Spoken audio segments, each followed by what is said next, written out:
जी मैं बताना चाहूँगी, हमारे यहाँ पे एक एफआईआर दर्ज हुई थी 103 नंबर कलायत थाने में।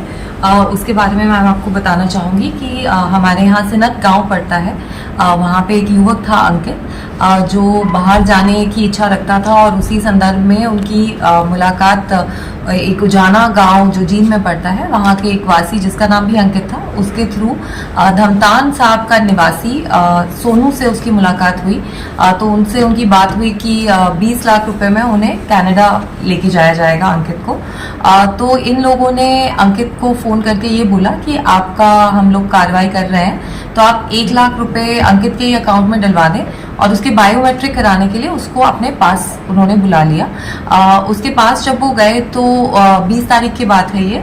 उसके बाद अंकित का जो फोन है वो स्विच ऑफ हो गया और 22 तारीख को उसने वापस कांटेक्ट किया अपने फैमिली को और बताया कि मुझे किडनैप कर लिया है और अब वो पैसे डिमांड कर रहे हैं। 25 लाख रुपए उन्होंने डिमांड करे परिवार से उसको छोड़ने के लिए।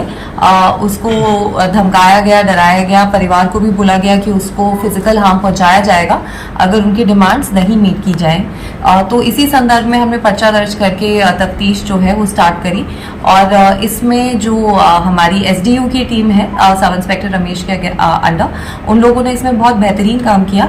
और मैं आपको बताना चाहूंगी कि 6 व्यक्ति जो है हमने अरेस्ट इसमें कर लिए हैं, जिसमें एक महिला भी है और साथ में अंकित को भी हम लोग सेफली रेस्क्यू करके ले आए हैं। वो फिजिकली बिल्कुल ठीक है, उसको कोई इंजरी नहीं है। उसको जम्मू से हम लोग जो है रेस्क्यू करके लेके आए हैं। जंग गांव वहाँ पे पड़ता है सांबा डिस्ट्रिक्ट में, वहाँ से हम लोग रेस्क्यू करके लेके आए। इसमें बहुत ही बेहतर जो साइबर की मदद से और ह्यूमन इंटेलिजेंस की मदद से जो टीम है उसने इस केस को क्रैक किया है। और इसमें 2 व्यक्ति हमने खरड़ से अरेस्ट किए, जिसमें एक महिला भी शामिल थी। और जो मास्टरमाइंड जो अभी तक की हमारी तफ्तीश में आया है हर्षवीर, वो भी वहीं से अरेस्ट हुआ। उसके बाद साइबर एनालिसिस से हमने आगे कड़ी से कड़ी जोड़ी और 4 व्यक्ति और गिरफ्तार किए और साथ में इसको अभी बच्चे को भी हम लोग रिकवर करके ले आए। तो मैम लोग गिरफ्तार किए, उनकी बैकग्राउंड की अगर बात करें, पहले भी क्रिमिनल क्राइम हिस्ट्री को जी हम लोग इस पे काम कर रहे हैं अभी। इसमें जो सोनू है उसका हमें पता लगा है कि शायद एक केस और उसके ऊपर दर्ज है। बाकियों पे भी हम लोग काम कर रहे हैं क्योंकि जिस प्रकार से इन्होंने अंजाम दिया इसको इंसिडेंट को, उससे नहीं लग रहा कि इन्होंने पहली बार किया है। और मैं आप लोगों के माध्यम से, मीडिया के माध्यम से लोगों से भी रिक्वेस्ट करूंगी कि अगर इस तरह का इंसिडेंट किसी और के साथ हुआ है और उन्होंने पहले पुलिस को सूचना नहीं दी, तो वो भी आगे बढ़कर हमें सूचना दें ताकि इन लोगों को सख्त से सख्त सजा हम दिलवा पाए। तो मैम पूछताछ में अब तक पता चला कैथल जिले की और कितनी की वारदात थी जो अंजाम दिया? जी अभी तक पूछताछ में उन्होंने नहीं माना है, लेकिन अभी हम लोगों ने उनका रिमांड लिया है। तो रिमांड के दौरान हम लोग और उनसे पूछताछ करेंगे। आगामी कार्रवाई में, इन्वेस्टिगेशन में जैसे भी फैक्ट सामने आएंगे उसके हिसाब से कार्रवाई करेंगे। मैम एसडीओ टीम की बात करें तो पहले कैथल में जो पहला इनकाउंटर एक देखा गया था, जिसमें एक इनकाउंटर में मारा गया था जो बदमाश था, उसमें मैम कोई टीम को सम्मानित या कुछ इस तरह का कोई प्रशासन की तरफ से कोई सम्मानित वगैरह को किया जाएगा टीम को?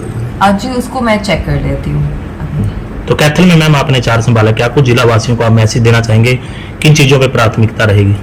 देखिए प्राथमिकता यही रहेगी कि हम जो है सारी डिस्ट्रिक्ट में जो क्राइम है उसको हम कंट्रोल करें। नशे की प्रॉब्लम रहती है उसको हम कंट्रोल करें। यहाँ पे डिस्ट्रिक्ट में पहले ही बहुत बेहतरीन काम जो चोरी, थेफ्ट और स्नैचिंग के इंसिडेंट्स में जो मैंने क्राइम स्टैटिस्टिक्स दिए हैं तो देखे हैं अभी तक, उसमें इस वर्ष बहुत अच्छा काम उसमें ऑलरेडी किया जा चुका है, पर आगे भी हम इसको मेंटेन करेंगे। और बाकी कोई भी व्यक्ति किसी भी समय किसी को कोई दिक्कत है तो वो हमारे पास आ सकता है। हमारा यही प्रयास रहेगा कि हम जो न्याय है वो दे लोगों। मैम जो गिरफ्तार किए हैं क्या जम्मू से भी रिलेशन रखते हैं क्या? जी जो व्यक्ति हमने गिरफ्तार किए हैं वो जम्मू से ही बिलोंग करते हैं। बाकी उनके एग्जैक्ट एंटीसीडेंट्स हम लोग वर्कआउट कर रहे हैं क्योंकि इन्होंने जो डॉक्यूमेंटेशन इनसे हमें मिली है वो सारे फेक एड्रेसेस पे बनी हुई है।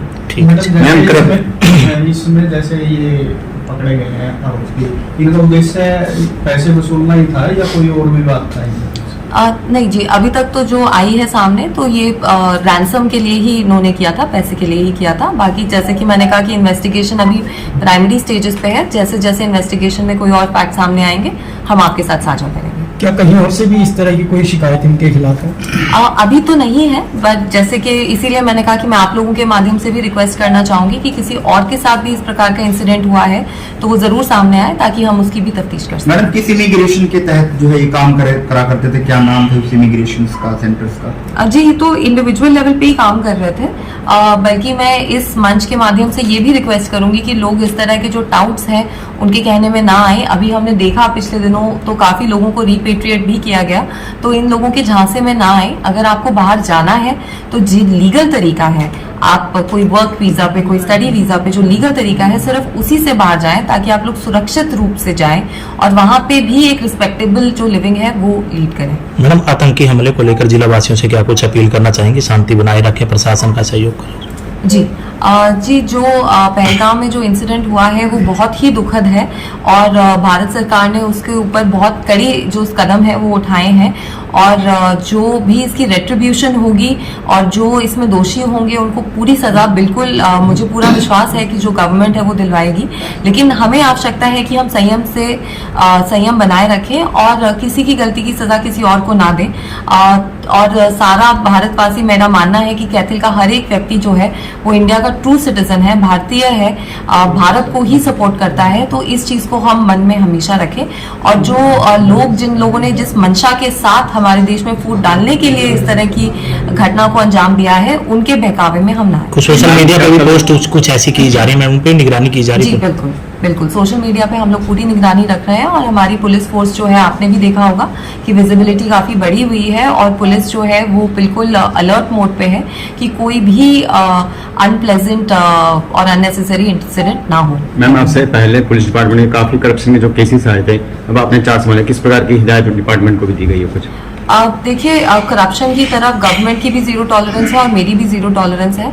तो करप्शन के प्रति क्लियर मैसेज है सबको कि कोई भी कंप्लेंट आए या कोई भी इस तरह की इंफॉर्मेशन अगर आएगी कि कोई गलत प्रैक्टिसेस में इन्वॉल्व है या इंडल्ज कर रहा है तो उसके ऊपर कड़ी से कड़ी जो स्टेप्स हैं हम खुद लेंगे। तो कैफे की बात करें मैम, सबसे ज्यादा बड़ी समस्या कैफे की है, अवैध रूप से कैफे को उनको लेकर क्या कुछ प्राथमिकता है? जी, कैफेज मैं एक बार आपसे नीचे समझ लूंगी कि इन कैफेज में एग्जैक्टली क्या एक्टिविटीज होती हैं। इसमें कैफेज में क्योंकि ज्यादा जो इनका रेगुलराइजेशन जो इनकी करनी है ये एक्साइज डिपार्टमेंट का काम होता है, पर फिर भी अगर पुलिस के काम के पर्व्यू में कुछ भी आता है तो हम उसको जरूर टैकल करें।